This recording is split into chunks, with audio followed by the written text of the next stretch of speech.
To all who are new here, my name is Dr. Michelle Henney, and I'd like to welcome you to Releve Sports Medicine's Virtual Journal Club.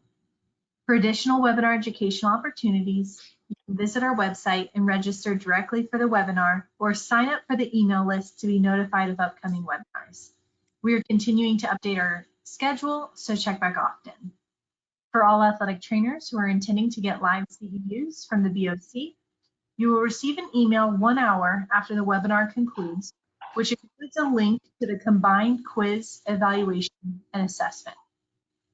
You will have up to 72 hours to complete the quiz and the evaluation. This email will come from customercare@gotowebinar.com. Please ensure that this is done timely to receive your statement of credit. If you don't receive the follow-up email or have any other concerns, then contact us via our email at journalclub@relevesportsmedicine.com. Once the statement of credit is available for download from our website, you will receive an email notification. If you have any questions during the webinar, please submit the question and we will review questions at the conclusion of the presentation. If you cannot see the PowerPoint slides and you're accessing the webinar from your mobile phone, you can swipe the screen to the left or to the right, and the slides should become visible. If you're still having issues, you can log out and log back into the presentation. The PowerPoint for today's talk, along with 2 articles related to today's talk, are available for download from the dashboard. The recording will be available for review from our website tomorrow. Rikki is a registered dietitian and board certified specialist in sports dietetics. Rikki received her bachelor's degree in nutrition and exercise science from Florida State University and her master's degree in nutrition from Central Michigan University. She has been working in the nutrition field for over 20 years. Her early background includes working as an assistant strength and conditioning coach for women's athletics at FSU and as a clinical dietitian in a critical care unit before continuing her passion to be a sports dietitian.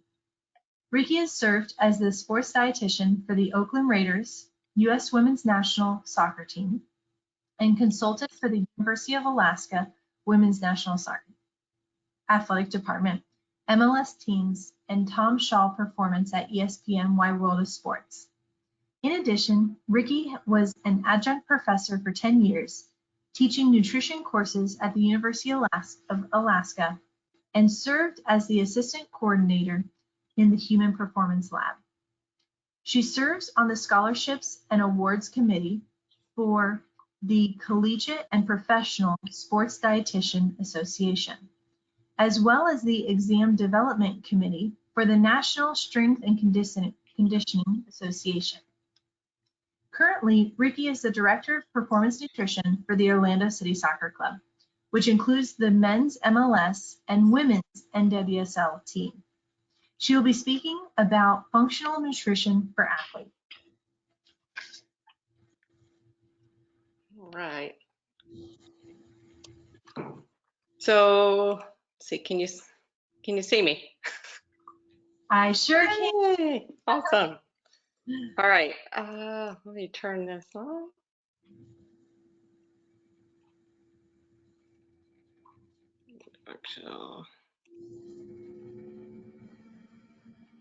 All right.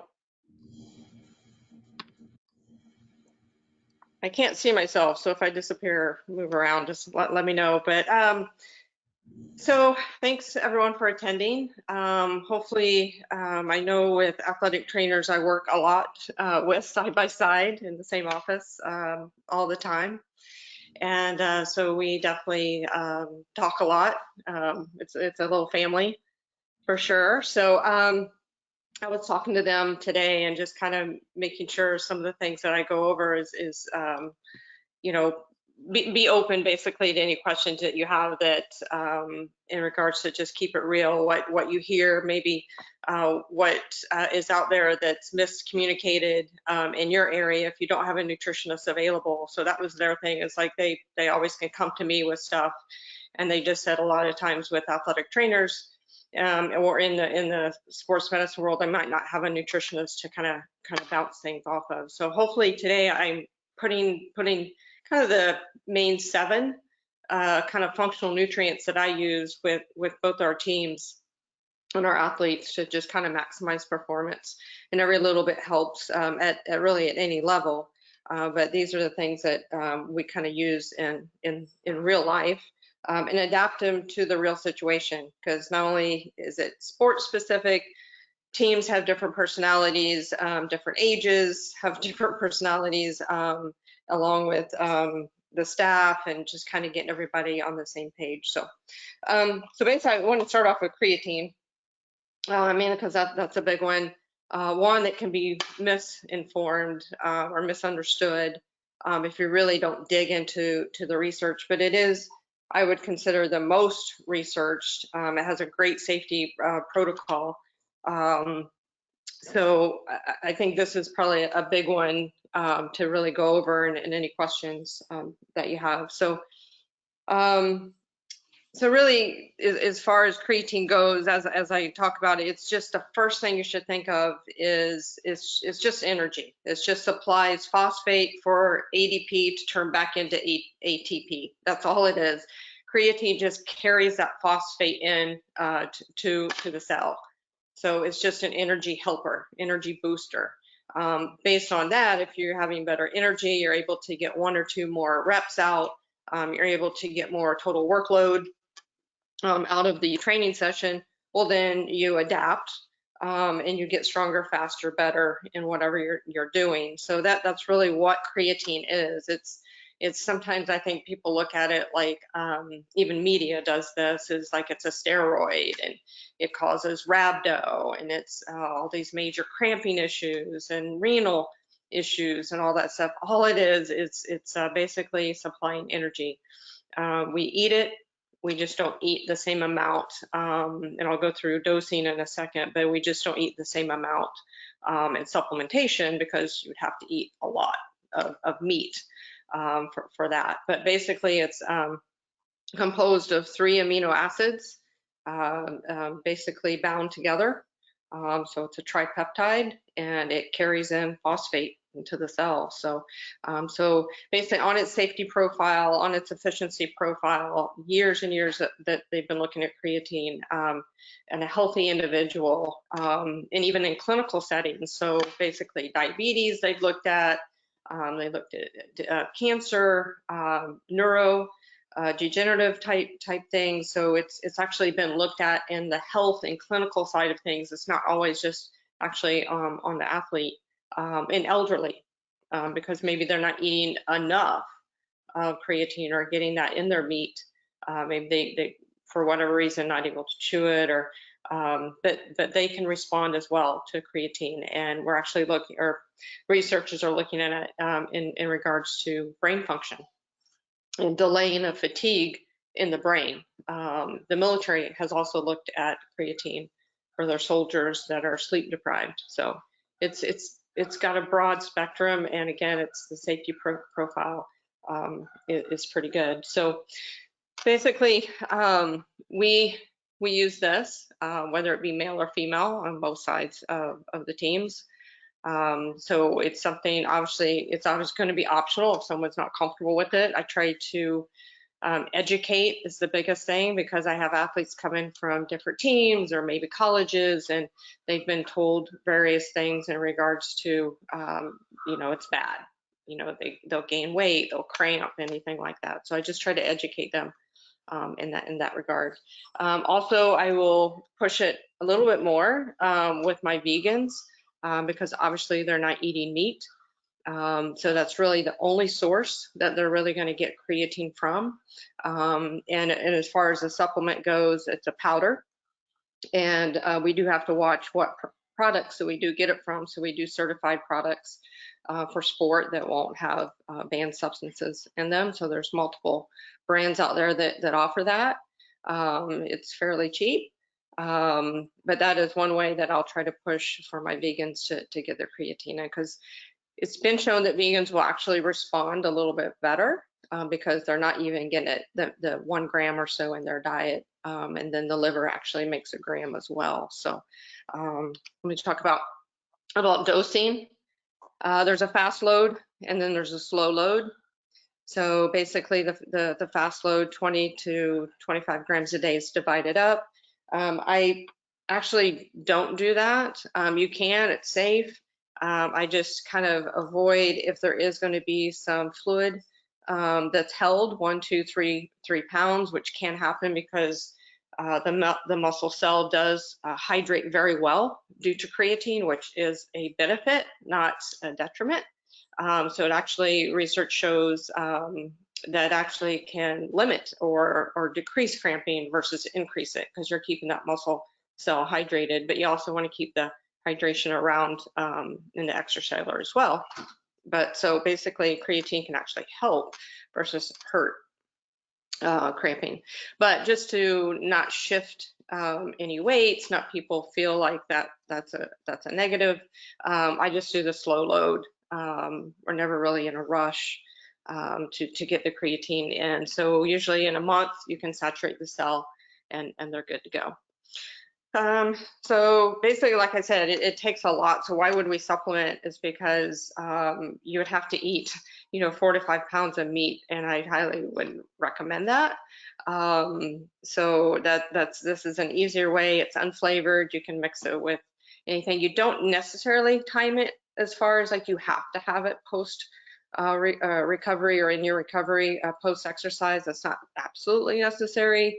It's really saturating the muscle cells. So if you want to take it a different time of the day, or I just make sure I just take it at some point for my athletes around their training. So I know it's there, they're done.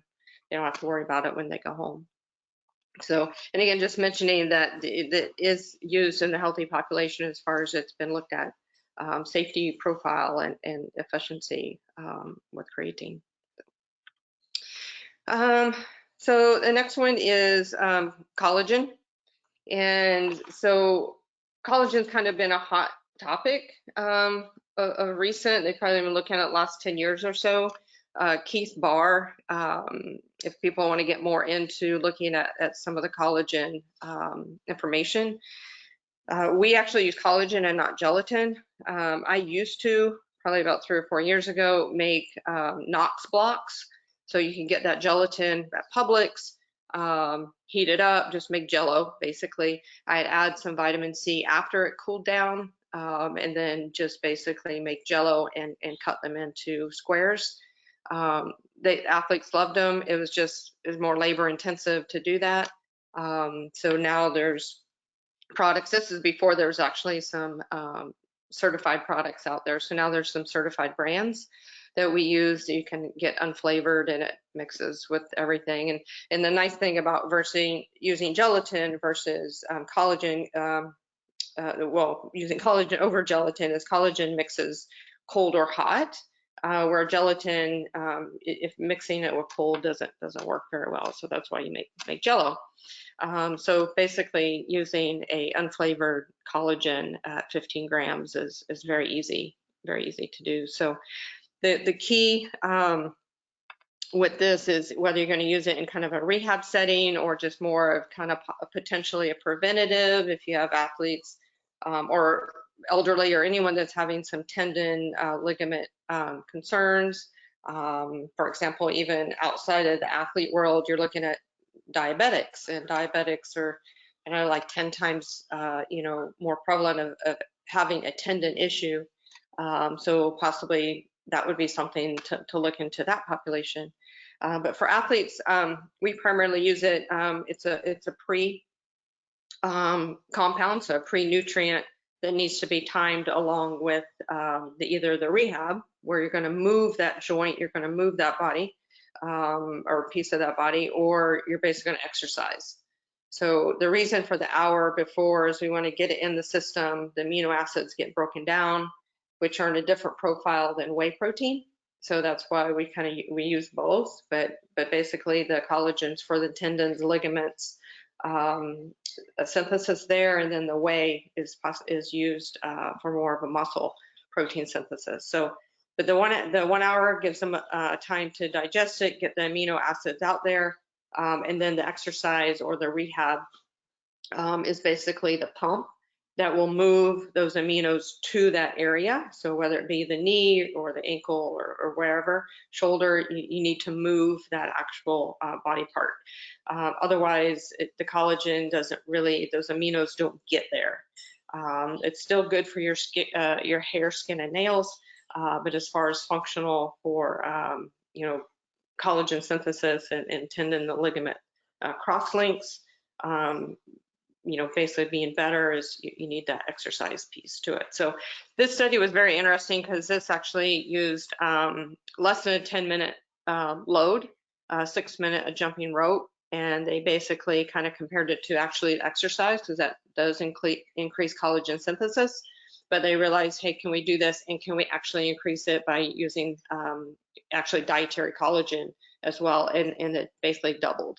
So you exercise still very, very good. Specific like plyo, those kind of things, they help, heavy load, but then you add the collagen as well, so now you're getting kind of a double synthesis there.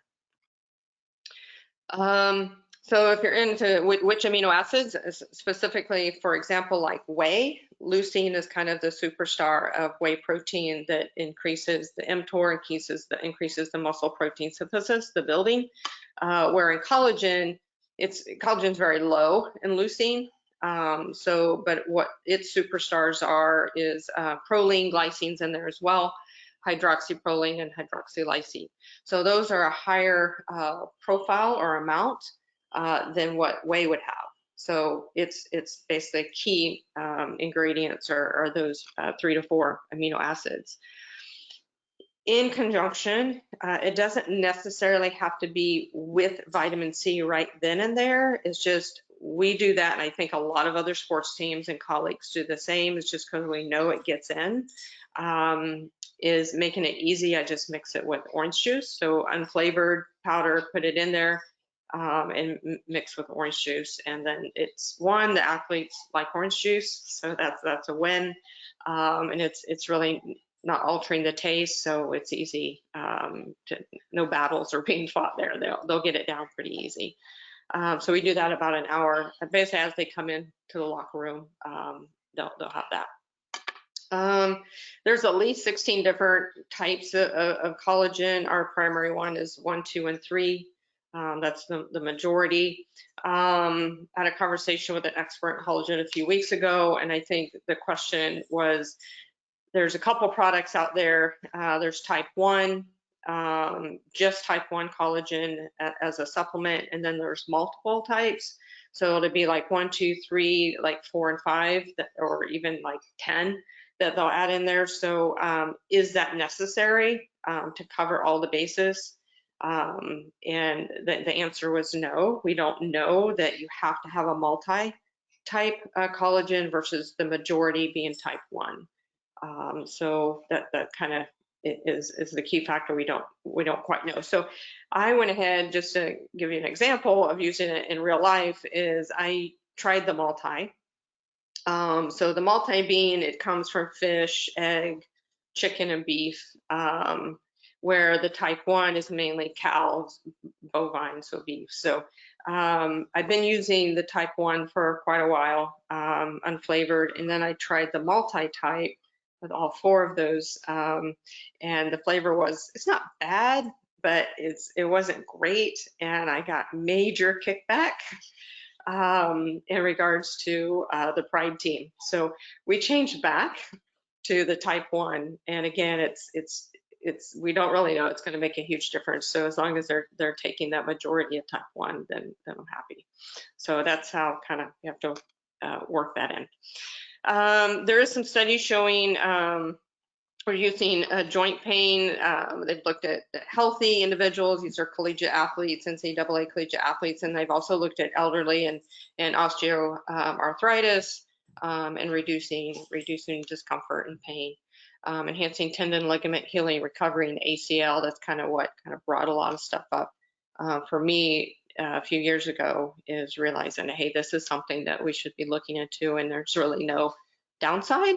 Except you pick one that doesn't taste good. That's a downside. So again, that's when we use it, is 60 minutes, and I use collagen more than I I haven't used gelatin in quite a while, but that's how we work it. So the next one on the list is probiotics.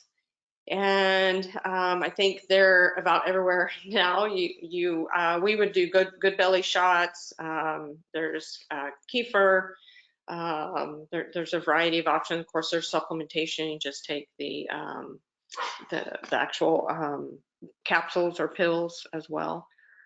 So I think we're learning. This is still nutrition in general is in the infancy, but this is an area that is really fascinating and still a lot to be learned because there's so many dynamics that affect the gut flora or the ecosystem in the gut. So whether it be stress, diet, sleep, obesity, the type of exercise that's done, it's very interesting that there's been studies to show that they can kind of know if someone's more of a power type athlete or someone that's more endurance type athlete just by what their exercising style can actually alter there's different type of species and strain of bacteria based on those they both exercise but just different intensities and energy systems that are using. So I think that's pretty fascinating. But I think it's also they're realizing the brain and the gut talk. It's bi-directional, so they're talking back to each other. So then they start looking at ADHD. They start looking at depression and mood. There's a study done about a third of the subjects, depressed subjects, had leaky gut. So it's just kind of, there's a lot to learn about different conditions, but specifically different strains as well and different dosing. So it's still, we still have a lot to learn, but I do use this in regards to try to enhance the immune system. That's kind of my angle for that, especially when there could be a lot of travel, intensity. We're in preseason right now. We just got back from Tampa. We're doing 2 and 3 day sessions. So trying to maximize that because whether it's in the heat for one or just the additional stress and the intensity and load of exercise, basically the gut kind of opens up. So that allows for some of that endotoxemia. So you want to basically, where a leaky gut can happen. So you just kind of want to make that permeable and stronger. So probiotics can have a big effect in that area. So also very kind of interesting is we as the host of probiotics I guess we're more bacteria than we are humans. So for every 10 bacteria cells, there's 1 human cell. So we are kind of a bag of bacteria. So it just kind of shows too that the importance of that ecosystem in our gut and how it can affect so many things. Being 70% of our immune system, it comes from the gut, the mucosal lining, and keeping that balance there. And what throws off that balance, you can change your diet and within 24 hours, it can change the ecosystem as well. So, but keeping kind of all those stars aligned, meaning good sleep, managing your stress, and in regards to exercise, diet, all those kind of things really can affect the strains and the type of bacteria that you have in your gut. And there is studies to show with athletes that reduces basic upper respiratory system, like URTIs, whether it lessens the days or lessens the incidence of having that. So there is some studies in that regard. Possible controlling inflammation, looking at different intolerances or allergies. In that regard, it also helps with B12 and vitamin K. That's basically produced by the body, but it does need the good bacteria there to really fully produce those 2 vitamins. It is measured by CFUs. It's called colony forming units. You want to be able to have live viable bacteria. That's the key.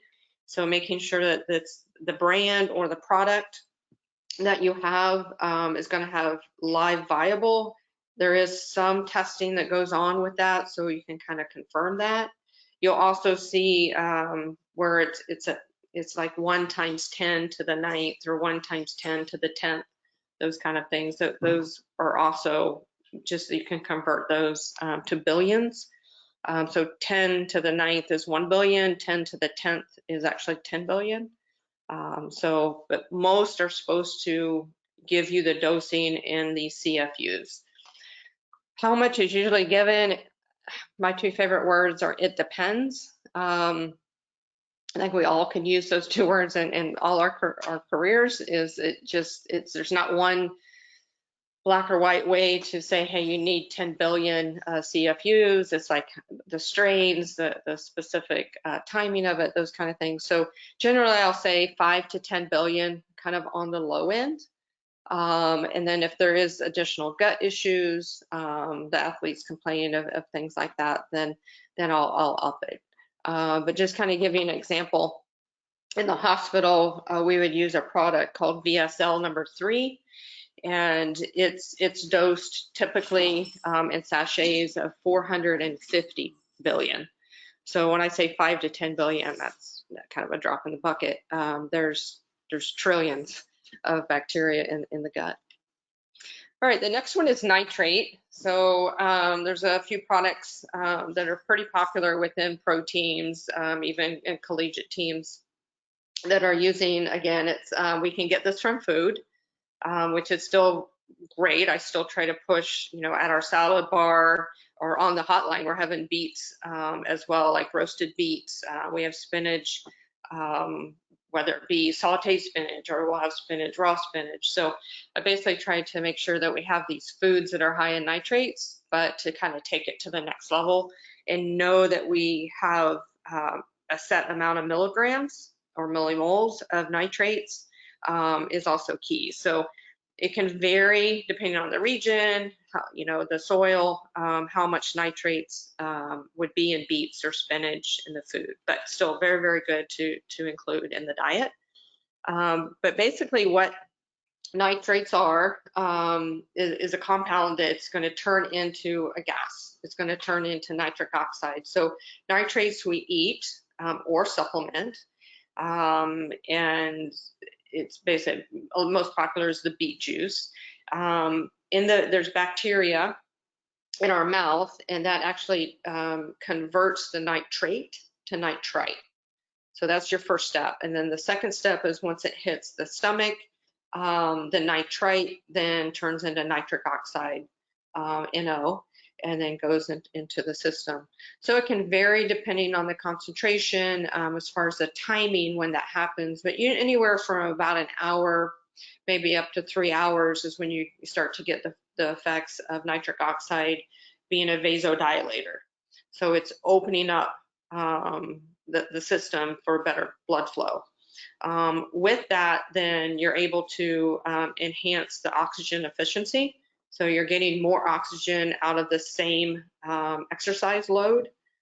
So it's kind of like getting better gas mileage.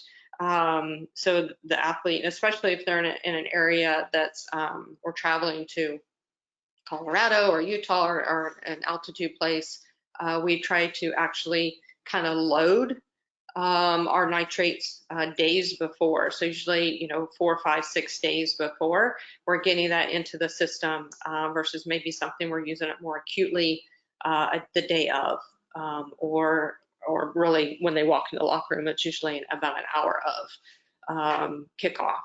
So that's one item that we use, and you can do it daily. I do have some athletes that do like it and will do that, but most of the time the athletes are using it pre-game is when we use it. So again, it comes from food we can get, but you also have to eat, half a pound of spinach and about 2 pounds of, say, broccoli or something like that. So yes, we still want those wonderful, colorful fruits and vegetables on our plate, but it would take a lot to get those nitrates in from food. So that's where the supplementation comes in. One thing, just when you kind of, sometimes this is a puzzle in regards to, I'll mix things together. I have one nice drink that I like to have pre for some of my athletes, and it's nitrate because the product that we use for nitrates has vitamin C in it. So then now I can mix that actual product with my, because I need that C, and the nitrates are great to open up the blood vessels before exercise, that they'll do that plus the collagen in there. Some will do the creatine then, sometimes I'll put a post. So sometimes you can kind of mix these together and they're not gonna counter each other. So here's an example, a study that was done. Now this was on 7 days, and again, looking at the study, which is great because for me in soccer, I'm trying to find something that is similar. And this was still 2:45 halves, or 2:45 periods and 15-minute half. These were 40, so that's close. And the cycling piece is they're using their legs. So I try to kind of make it close as I can to soccer in that regard. So what they found was they're more of a total workload during these intermittent sprints, and the reaction time was better. So again, it's not even just that you get this vasodilation, increased blood flow, better oxygen efficiency from head to toe. It's also happening in the brain as well. Now, granted, this is equivalent to 1 liter. So we use a concentrated, so they're not drinking a liter of beet juice. Again, in the real world, that just would not happen with athletes before a kickoff or before any type of exercise. So again, there's products out there that have concentrated amounts, and I'll go back to the amount that we need is somewhere between 300 to 550 milligrams. So we would get that and know that in that product. So omega-3s, I think they've been around. If you're not taking them, I've heard good things about them. There's some mixed. I think any of these that I talk about are never 100% for everyone. I don't think anything is. You could probably in your world say that about medications, or you could say that about treatments. And the same thing with omega-3s. You'll see, oh, they're no good, they're great. It's just a mix. So a lot of these things I also talk about, there's no downside unless you don't like the taste or something like that, that there's really no harm. So I look at it in regards to omega-3s is what are they eating in their diet? One, if they're vegan, then I'm going to use an algae-based for sure, because they're not getting essential fatty acids, which means you have to get it in your diet. So they're not getting EPA and DHA. So definitely for the vegans, I have an algae-based one that would give them EPA and DHA, because the plant-based omega-3s, again, for example, flax and chia, then you're getting the higher ALA, which is great, but the conversion is really, really low. So then I do a higher concentration of the algae. Still think flax, I love flax, and adding those type of things to foods is for sure a beneficial. They're very anti-inflammatory for other reasons, but as far as like its potential or its ability to alter the enzymes, COX-1 and COX-2, or the prostaglandins, and alter them in a more anti-inflammatory way, it has to be high in EPA and DHA to be able to compete with omega-6.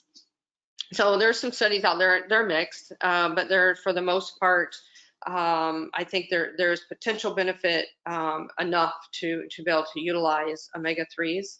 And we do try to use salmon in our diet, in our meal plans, but some people don't like fish. Some people have or an athlete that's allergic. So basically that's my go-to. But there is some good information. I will definitely use it in actually creatine as well. I'll show you conditions at the very end, but creatine and omega-3s are my 2 for sure go-tos that I would use in regards to concussion. So, and there's some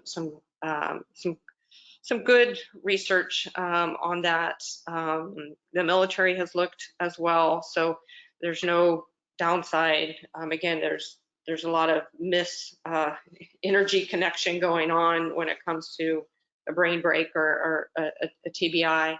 So that energy from the creatine it can be beneficial, and then really utilizing omega-3s for the anti-inflammatory component.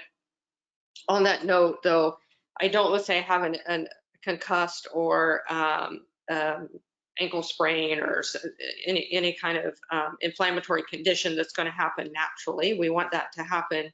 I usually wait, 4, 5, 6 days before I have them take omega-3. So I don't want to blunt or change the natural goodness of inflammation acutely. I want it to happen as it should.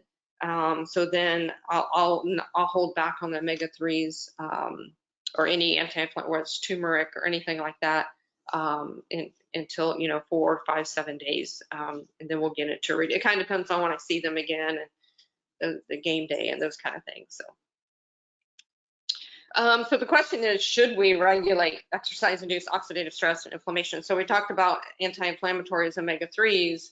Again, that acute piece is important to an injury, letting that whole process, cleanup process, that whole healing process start. But also what we've discovered, or researchers have discovered, is maybe just this whole good or bad, oxidative stress is bad, inflammation bad. Yes, but again, it depends. So is it acute? Is it chronic? As far as when, if you're going to take supplements, not food, but if you're taking any type of anti-inflammatory or antioxidant in a supplement form, what they're realizing is maybe what is that specifically and when are you taking it? Because they've shown, and I'll give you a few examples, they've shown that it's actually blunt the training adaptations. So meaning the free radicals that we're trying to kind of, calm down, and like free radicals are bad, right? That's the whole mantra. Are they? And not always. So everything doesn't kind of fit into those boxes. So in theory, yeah, we want to reduce the muscle damage. We want to control that. We want to reduce the fatigue. We want to get them back out, to the training session. The coaches are putting them through. They want to have less soreness, whether it be DOMS. We want, more power, more strength, those type of things. If they're inflamed and they're sore, obviously that's going to hinder.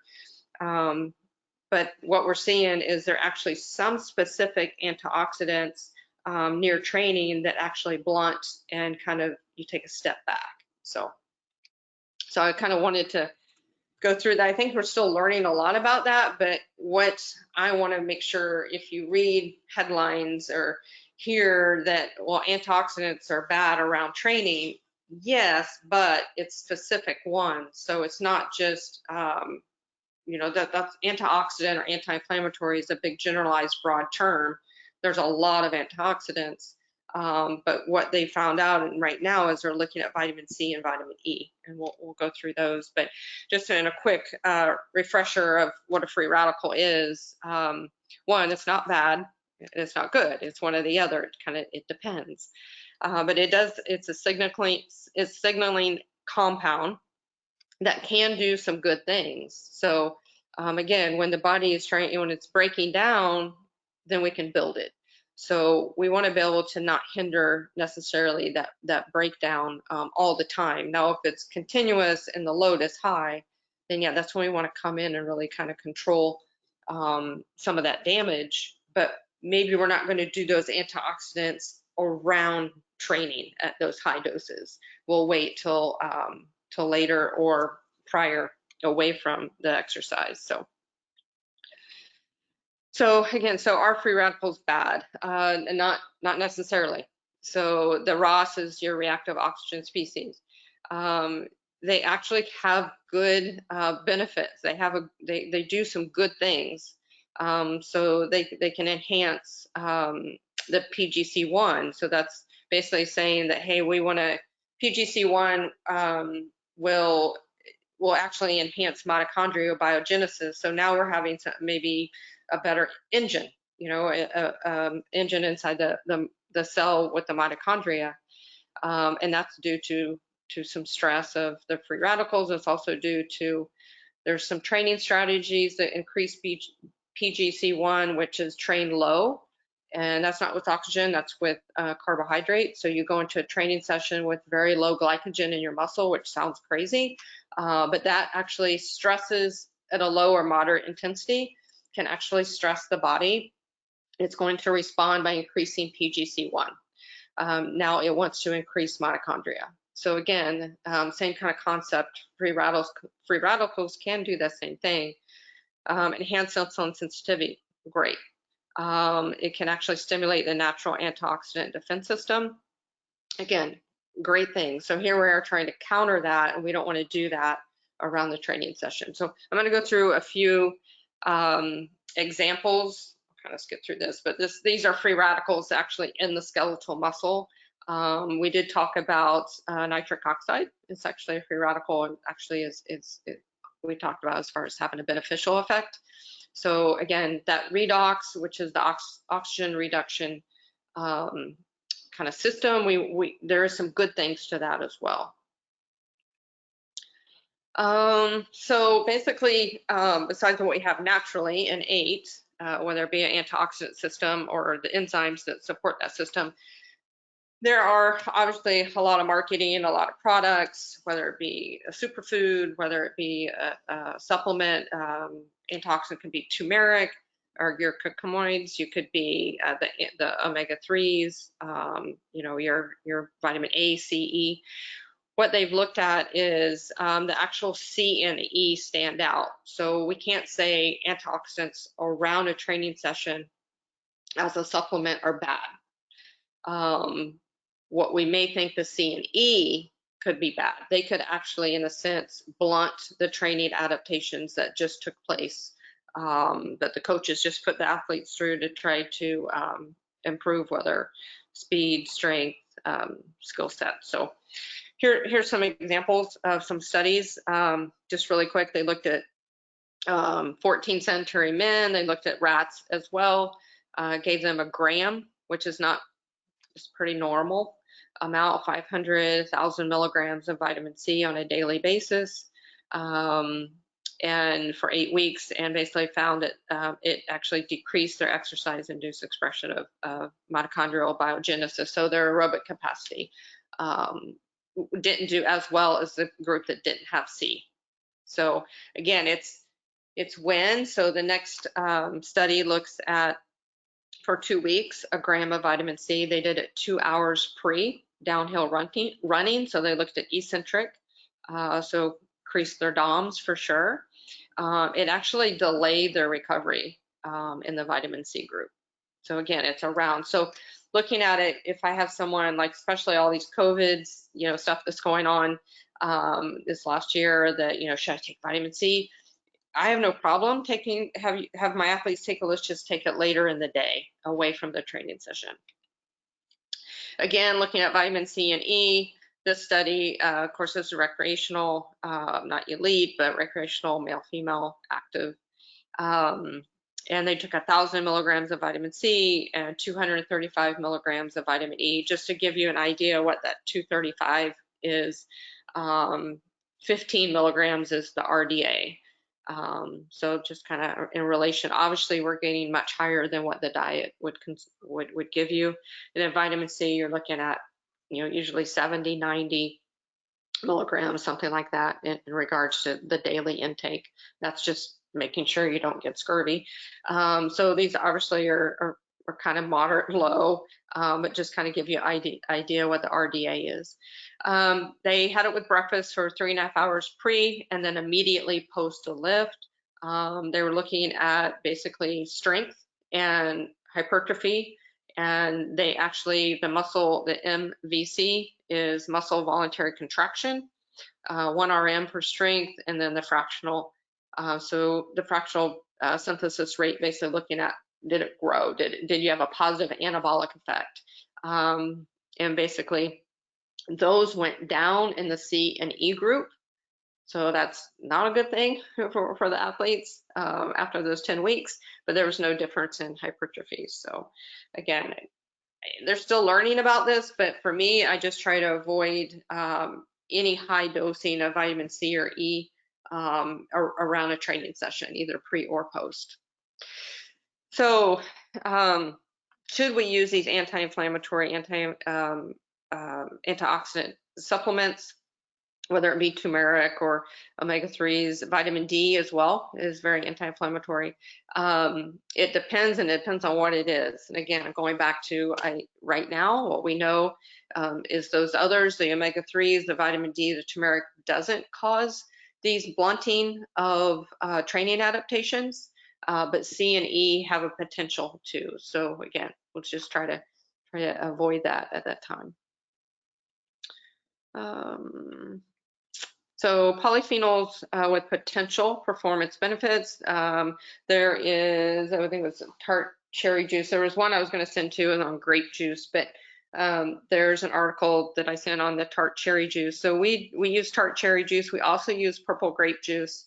The perk to that is that's one of those win-win in the real world that there's science, there's some evidence-based on the tart cherry juice being anti-inflammatory. It's not going to hinder training adaptations, and the athletes love it.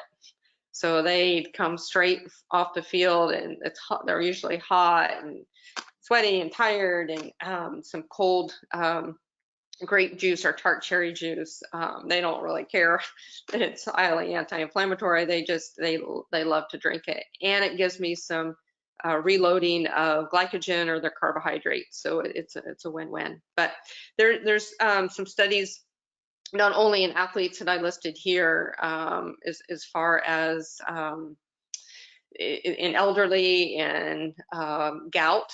Tart cherry juice has been used to reduce issues or pain in gout, and we know that that's no fun. So again, there's something there. Is it amazing for everyone? We don't know, but there's no downside to it. And again, there's some other positives to it. The athletes love it.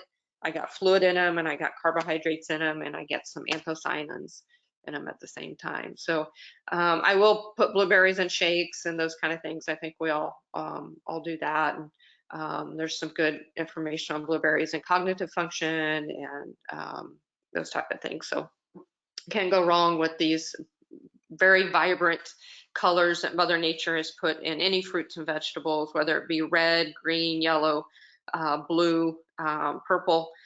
Those are pigments that are antioxidants, and those definitely improve recovery process and get some good nutrients in the body. Green tea, dark chocolate, turmeric, quercetin, resveratrol, these have not shown as an anti-inflammatory or antioxidant in regard to training adaptations being blunted. Again, it's all safe to do that. So I'll add turmeric, especially to use it as a color, to make things more yellow orange in a shake.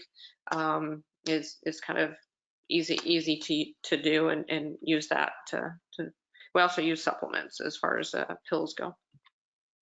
So tart cherry juice, just kind of, usually this is something's a visual. I'll show my soccer players this and kind of give them but again, this is something that's not a really hard sell. The men and the women's team, it's very easy to get this in.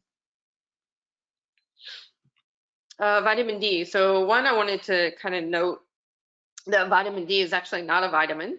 It's a pre-steroid. But I don't think the name is going to change anytime soon. So, of course, a lot has been going on with vitamin D for the last 10 or 15 years.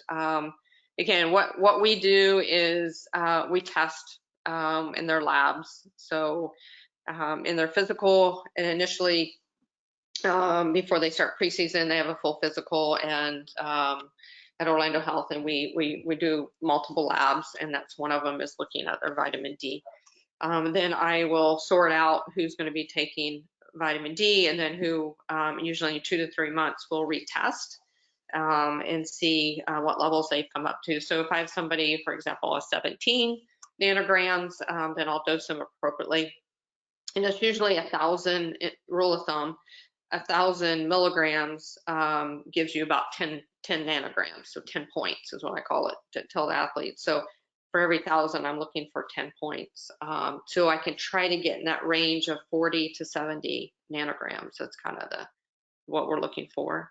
So with vitamin D3, taking it with food. So usually that's something I have them take, whether it's at breakfast or at lunch. So they're usually, I let them choose that they're taking. So there's some type of fat in that meal. And then just ask for some sensible sun. 10, 15 minutes, you can get quite a good amount in Florida. And then obviously sunblock. And for us, they're usually putting on the sunblock before they, right outside the locker room and as they go outside. So we don't like go out there for 10 minutes and then basically put the sunscreen on after. So usually we just make sure that we get their blood levels up. So why maintain the adequate levels? So they're showing less muscle repair and rebuilding after some eccentric sprints. Reduced strength and recovery following ACL, so impaired strength and power. So again, vitamin D is definitely much more than a bone nutrient. It's an immune, so I use it for that primarily, and then making sure that we're in those numbers for optimal recovery and muscle function. So those are the main things I use vitamin D for. So nutrients per condition. So then I kind of start putting the pieces and puzzle together depending, again, it depends. What is the athlete in need of? What is the athlete willing to buy into and want to do? Again, educate them and have them understand. So if the immune system, getting sick more, or I see potential with travel and stress and in multiple games, then we'll do some more probiotics. They're pretty good about color on their plate. I just keep reminding them about that, and again, keep their vitamin D up. Those are as far as concussion. I do a little bit more, but within the context of the 7 nutrients that we're talking about today, those are my 2 key, which is omega-3 and creatine. Now, those creatine stays about the same. I do 5 grams, but omega-3 is I boost up more than like a maintenance level. So tendons and ligaments, collagen, C, protein, omega-3s, bone. We have a multivitamin that covers the vitamin K piece that we use that I like, and calcium, of course, try to get that. Ideally, I try to get that mainly from food. But again, I'll kind of assess more of the diet than the blood, because in looking at blood, the calcium levels, if it's not an ionized calcium, there's only 1% of calcium in the blood. So the body's going to beg, borrow, and steal calcium from bone or wherever it needs, primarily bone, to make that level of 1% nice in the blood. So it's kind of almost hard to tell. So then I just really look at the diet.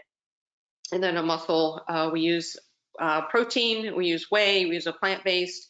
And then if they don't want something milky or heavy, in a sense, when they think of whey, especially if it's hot or too close to training, they want something more light, then I'll use amino acids that have leucine, and I'll mix that with water. It's like a fruit punch flavor, and that kind of, it almost checks that box. It's better than not. And then the others, as far as muscle function, creatine, D, and omega-3s. So then this is the last slide. So the training day, just to kind of let you know how we do it. I usually, obviously, timing of collagen needs to be pre. Creatine, not so much. We can do that post if we need to. And then the nitrate. So I would say the main things that we do pre, because timing is key, is the nitrates, the collagen, and then I didn't list this, but I think this is probably kind of obvious, is caffeine, right? So a lot of those are between the 30 to 60-minute mark to be able to be effective once they get going. And then post, usually I'll have their pill box for omega-3s, vitamin D, multi, probiotics if needed. That's not across the board. And then post, meaning immediately after, when they get off the pitch, they're having a grape or tart cherry juice as well. So, all right, so I'm gonna see if I can get myself back here.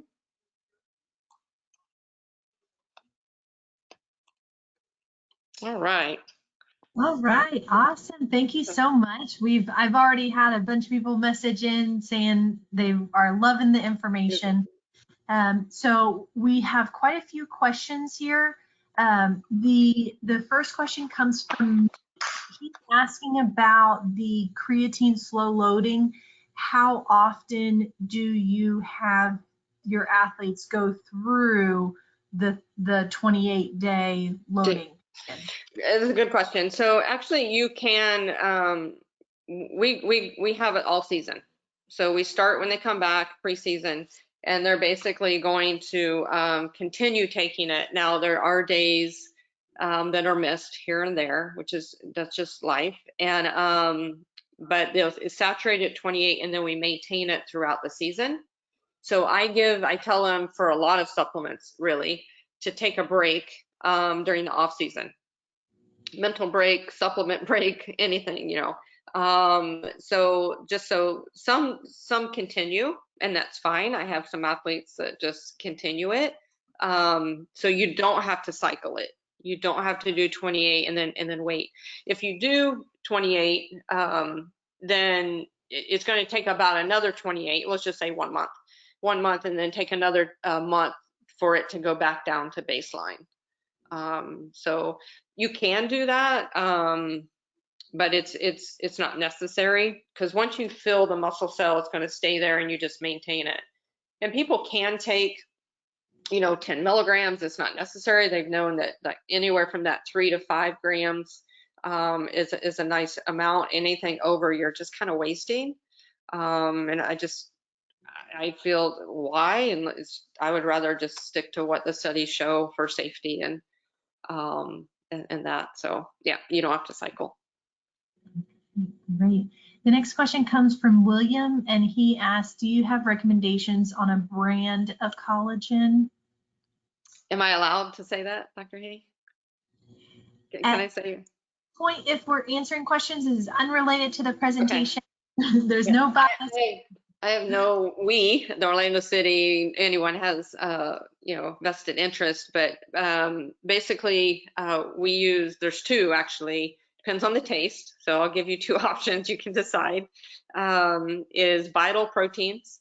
We use the baby blue one because that's certified. Now, if you're not worried about certification, then they have a mix of collagen and whey, and they got all kinds of stuff. But Vital Proteins is a good brand. And then we use also a local brand here in Orlando, and that's CB supplements. And CB is the initials for the owner and founder, and he's one of the MLB player. So they're both really good. The CB is the multi-type, and yeah. So and they're going to have their vanilla and chocolate certified this summer. So I think that might be a game changer if people don't want the unflavored. So. All right, April had a question, and I kind of wanted to follow that with you about talking about nutrition and your approaches towards cramp. If that has changed recently, or what are you doing at this point nutrition-wise for cramping? Cramping?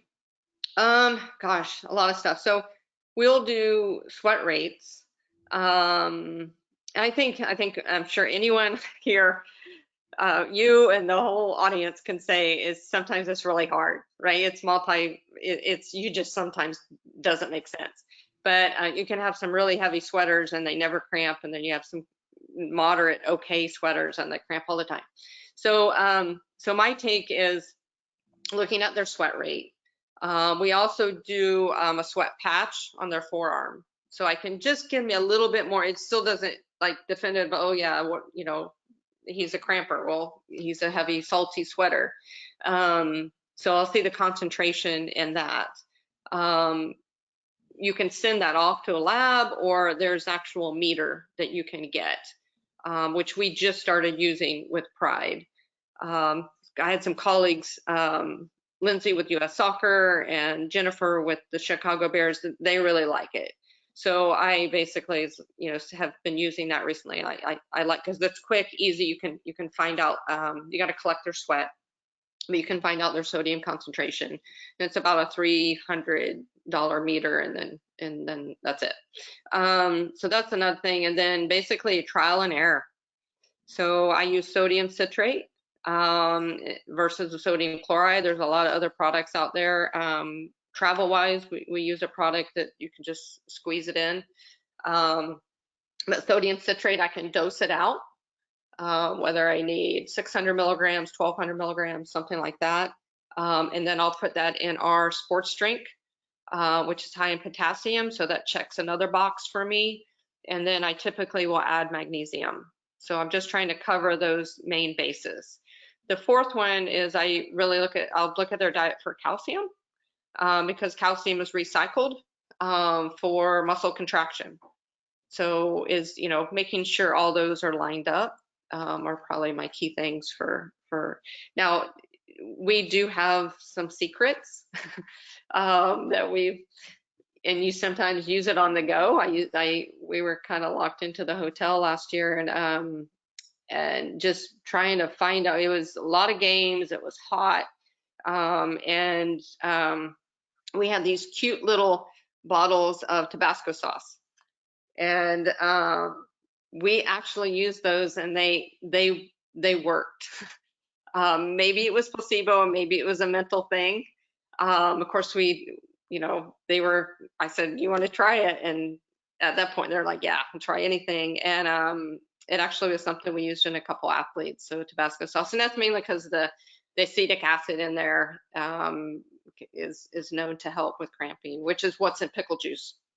And I have used that as well. So those are a few. Those aren't my first go-tos, obviously, is Tabasco sauce. So Nadine asks, you spoke about nitrates versus nitrites versus nitric oxide, and they're all available at various time periods following ingestion. Which do you target to be accessible to your athletes most often? Hopefully I understood that. So we consume the nitrates, and that's it. That's all we need to do. The body does the rest. So once we consume those nitrates, which whether it be in a form of spinach or beet juice, there's a product out there that's made from arugula, which is high in nitrates as well. So that's like a little shot. I know Europe does a lot of the liquid shots. That once we take that nitrates in, we're done. We don't have to do anything. We can be lazy and let the body figure it out. So the nitrate that we eat or drink turns into nitrites with bacteria in our mouth. Then the stomach converts it to nitric oxide. So then that makes that gas and your vasodilation. And honestly, it's pretty, we just have to eat or drink it, and we're good. And I'm sure you all have ways of buying in athletes or your clients or your patients at certain things. And one of my little tricks is to tell guys that I didn't mean to say a brand, but the nitrates is kind of like a Viagra for the body. So they're like, oh, it's amazing. They drink it. I'm like, oh, okay. So you gotta fine tune how you present it. Awesome. Well, there are a lot of questions here. I don't think we're going to be able to get to them today, but thank you so much for joining us. This has been just super information, stemmed a lot of people with questions here, certainly about a variety of topics. So thank you. Yep, you're welcome. Thanks for having me. Good to see you again. You too. You too. Hopefully you come to a game. Indeed, absolutely. Yeah. Just let me know when you need tickets. All right, that sounds great. Awesome. Yep, and thank you everyone for attending. Yeah. Thanks everyone. Bye. Okay.